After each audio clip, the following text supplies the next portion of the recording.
NMAAHC, which doesn't roll off the tongue very well. It was a really, really different project, and this one was actually conceptualized before I came to the museum. It was something that Nancy and Lori Stepp had been discussing for a long time with our education department, and that was creating an augmented reality view of the future museum. So that's exactly what this does. You get to download the app and you can pull it up on the mall near our construction site and walk around, and it will overlay the finished building on your camera so you can see what it will look like in situ. And so in part because this project really got started and had legs before I got to it, the goals were sometimes a little bit amorphous. What was this really about and who was this really serving? And I think that was one of the challenges that we faced in developing it is who really wants to use this? It's fun eye candy for a good 10 seconds. And then after that, there's not a lot there. Now, part of the problem with that is the existing technology that's available. We'd originally hoped to be able to seed it with a lot more content, to maybe talk about what might be in our exhibitions, to allow people to look into the interior of the building.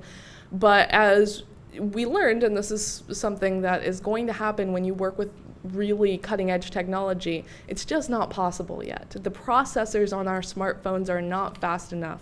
The space that it takes, and I thought, our building is pretty symmetrical on all sides. It looks very similar. Just the outside of the building is really pushing the capacity. It's also pushing the ability to download it via without Wi-Fi, which we don't have on the mall. So we pretty much pushed as far as we can with what we've got, and it's okay. It's interesting. It's fun for 10 seconds.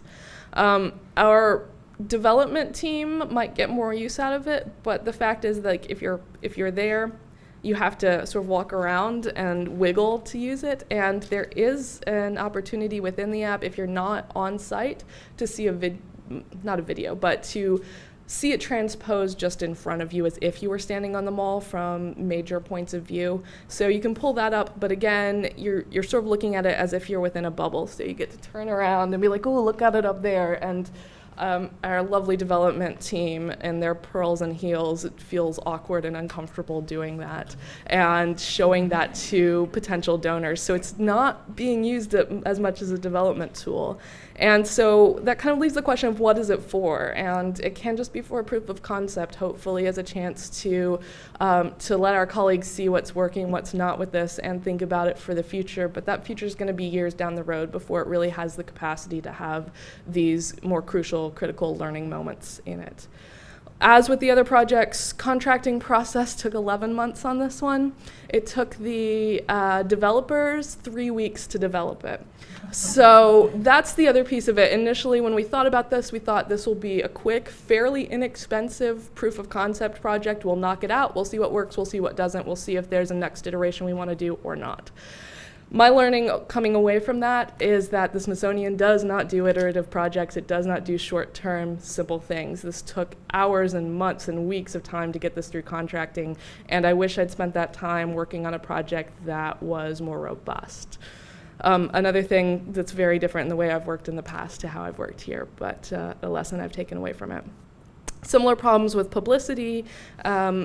And again, we were originally hoping to launch this at the same time as first our groundbreaking ceremony in 2012, then we were hoping for our Bring Back the Funk concert around the Folklife Festival in 2012, but this didn't get released until 2013. So there wasn't a big event to tie it to, there wasn't a big publicity push to tie it to.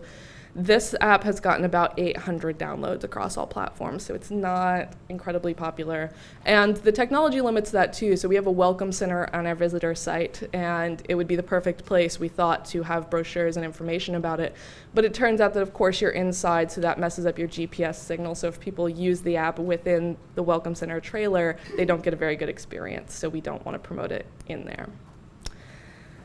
And the other problem we kind of came across was design, and this is another one that's really interesting to tackle.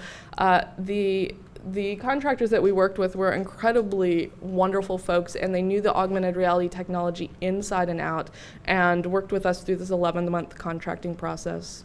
And I should also add, part of the reason it took 11 months was that the technology actually did change about 8 months in, and we had to stop and go back and start everything else. One of the other problems was that the developers, of course, are using third-party SDK development piece, and the Smithsonian didn't like the terms of that. So they're not only negotiating with our developers, but with a third-party company. So that was part of the length of time.